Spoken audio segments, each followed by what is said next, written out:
yóbbu li nga xam ne que moo di mbir mi si kanam yoon ak wàllu yoonal kaddu yi nga xam ni itam Ismaïla Madior Fall yéeki woon na ko alors enfin mais ñu gis ñenn ñoo xam ni itam jàpp neen lu nu mel lapsus kase la woon si ki nga xam ne moo di Ismaïla ñenn ñi nga xam ni itam ñi ngi faree si wàllu APR di ko défendre comment l'analyser ak aussi poursuite judiciaire bi nga xam ni itam quoi qu'on puisse dire ces familles déclenché nañ ko contre Ismaïla Madior Fall la.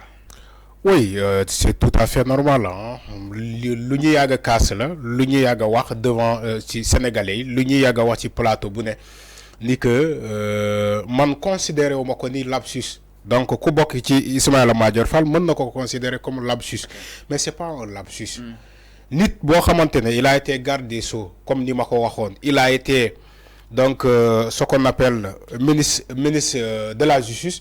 T'es aussi un professeur émérite de droit bu agrégé xam droit xam constitution xam règlement xam lépp loo mënta méngale ak droit donc tey bu waxee ni que la disparition de ces deux militaires là mën nga ko considérer que ni que dafa bokk ci la loi d'amnistie mooy maanaam ci tayef la ko waxee ci tayef mais c'est pas un lapsus donc moom bu ma gisee ni que sénégalais dem nañu ba commencer intéressé wu ci mbir mi di def sa vidéo ou son émission a fait viral ci la ñëwaat di excuser wu di ne ñi ñi woy lapsus suite à cela moom il s'excuse mais bu gisoon ni sénégalais yi noppi nañu ñoom noonu la ñu mel waa APR dañuy cof rek bu dëgërulee rek ñu continuer ñu xuus donc comme Ismaïla Madior Fall dafa cof affaire yi métti sénégalais di si commenter di si wax seen xalaat di ko saaga di yëgg si kawam ci la ñëwaat ne non il s'excuse vraiment parce que dafa considérer que un lapsus la mort de quelqu'un c'est pas un lapsus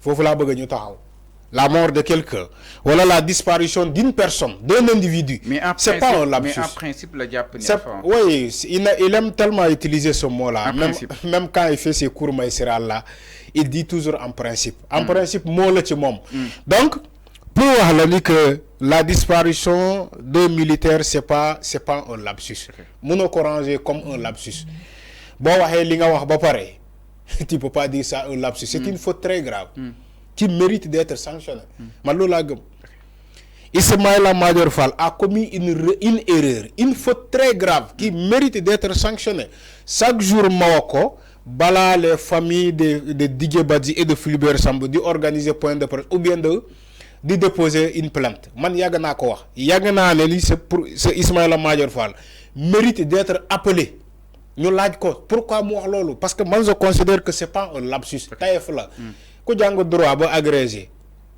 dina def lapsus bu mel nii xam contumace même si contumace moom yëfam la lu ma defoon ci contumace bi loolu la defaat nii ci loi d'amnistie bi wax ba pare nga weddiyaat sa bopp il a toujours été comme ça loolu mooma donc kuy wut Ismaïla Madior Fall ci ay VAR ci daanaka ci ay VAR la dëkk moom dafay wax njombeem ba pare mu ñëwaat di excuser wala di ne waxuma loolu la waxoon ci contumace bi ba muy ne Ousmane Sonko il a été condamné définitivement par contumace ci média tubaab yi ba tubaab yi di xoolante ñu ne mais attends kii ministre la nii xaw ma kan moo ko xelal mu ñëwaat Sénégal ne non mu weddi ba mu set wecc ni moom waxul loolu gars yi ne ko d'accord il n'est pas trop tard pour bien faire donte yow yaa wax ñëw weddiyaat sa bopp amu problème tant que c'est comme ça amu problème y a pas de problème ñun lu ñu bañ kilifa bu wax lu dul dëgg ba pare noppiwaale ci loolu jéem a gëmloo askan bi ni que moom lu mu wax dëgg la mais kilifa bu wax ba pare ñëwaat ci askan bi ne leen man li ma wax du dëgg weddiyaatu boppam tant que c'est comme ça amu problème non loolu du benn loolu du benn tu sais pourquoi du benn c'est un sujet tellement sensible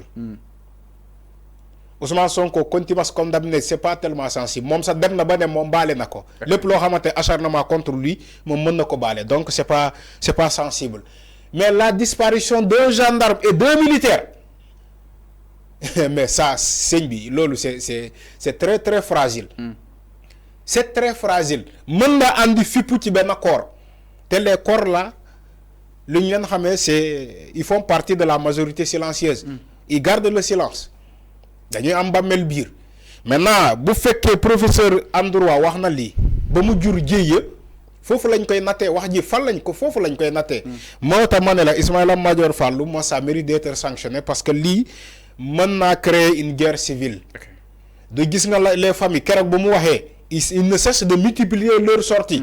Tantôt les amis de Fulbert, tantôt la famille des disparus, tantôt.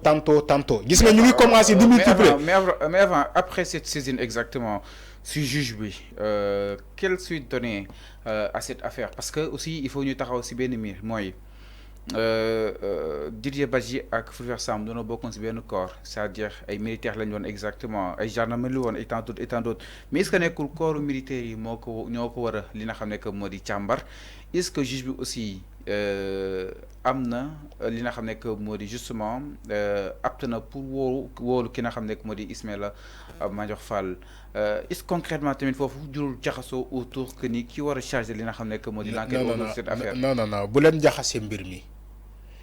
Quand Ismaïla Madior Fall était ministre, les ministres sont jugés par la haute juridiction. Okay. Ismaïla Madior Fall n'est plus ministre. Tu peux le porter même au tribunal de Guédiawaye, porter plainte au tribunal de Guédiawaye. Non, l'affaire. Affaire de l'affaire de Didier Badji et de Fulbert Sambou, ça peut être même porter plainte à Ziguinchor, le tribunal de Ziguinchor, mon remonte quoi. Un citoyen sénégalais lambda peut porter plainte contre Ismaïla Madior Fall, mu jaarale ko ci tribunal bu ko gëna djégé. Xamoo lolu. Ça se fait parce que ci dëkk yoon lañu nek. On est dans un pays de droit. Dans un pays régi par des lois. Il faut que ngeen xam ko. C'est pas diw mo ëpp ki dayo wala diw mo ëpp dayo. Ismaïla Madior Fall n'est plus ministre. Donc juge bu ne mën na ko wo. Corps de contrôle bu ne mën na ko wo. Corps d'élite bu ne mën na ko wo. Donc, il peut être convoqué par le juge, point. Toutefois, il peut avoir plainte. Le procureur peut activer la section de recherche.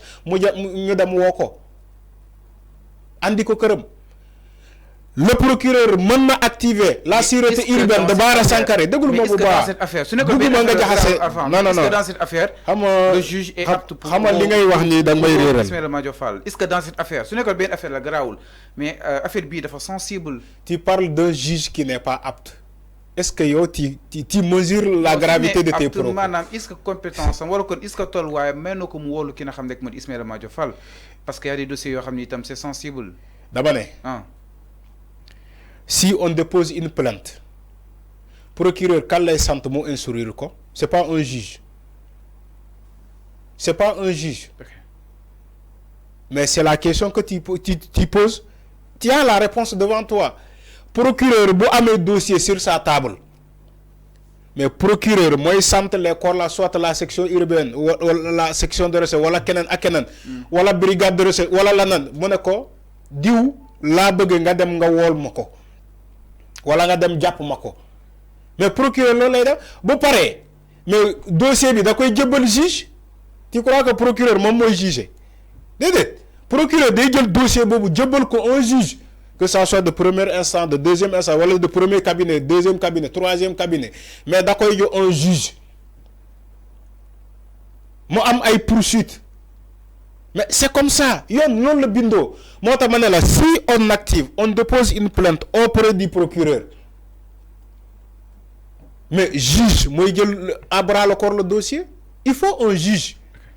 Donc, il n'y a pas à dire que le juge est-ce qu'il est apte voilà pour Ismaïla Madior Fall.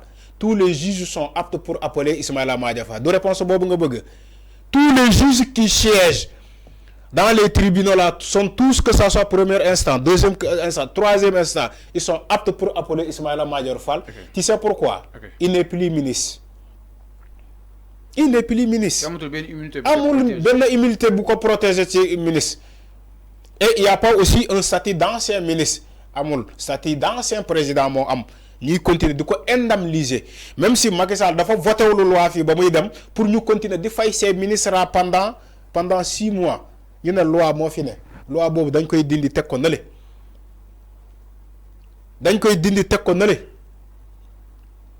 lolu mo am. Donc man dama mësa gëm ni que Ismaïla Madior Fall mérite d'être appelé pour la gravité de ses propos. Man lolu la gëm. Té bo bëccëg ma ngi ci parce que tu sais pourquoi? Bakkan dafa fort. On parle d'un militaire et d'un gendarme qui ont disparu. Ne serait-ce pas compassion envers leur famille, mais amal au moins compassion parce qu'ils ont servi ce pays. C'est des agents de l'État aguerris, des fonctionnaires de l'État. Ils ont servi ce pays. Ils ont fait tous les fronts. Ils ont fait la Casamance. Ils étaient là-bas. Ils ont défendu ce pays. Ils ont fait Darfour. Mais tu parles de ces gens-là. Dans le cas, c'est mieux que ce ministre que tu parles là. Alors, c'est clair, enfin. ñoom ñoo gën a am importance ces gendarmes disparus là Fulbert Sambou ak Didier Badji ñoo gën a am importance que Ismaïla Madior Fall. xamoo loolu peut-être dañoo déggante woo dama ne est-ce que dossier bi la gendarmerie exactement est-ce que juge bi mën naa woo ki nga xam ne moo di Ismaïla Madior Fall. mën na ko woo y a des dama ne mën na ko woo autorités allant dans sens. dama ne mën du question boobu nga bëgg. juge bi mën na ko woo. balaa juge bi sa procureur moo koy woo. alors c'est clair ñu jàll si benn point. donc loolu am na. Donc, jarul en faire un débat. Lolu jarul débat. Néna la dossier bobu ku yakar ni du leer da nga nek di nax sa bop. Gis nga gaay li ñuy def ni ay famille ñoo nek di déposer. Mais gis nga dossier bi ba muy ñëw état ci les rapports là tout ça da ngeen xam ni lepp deug la. Jamono bi ni ci lancement la ñu nek. Li mën nga ko considérer comme lancement.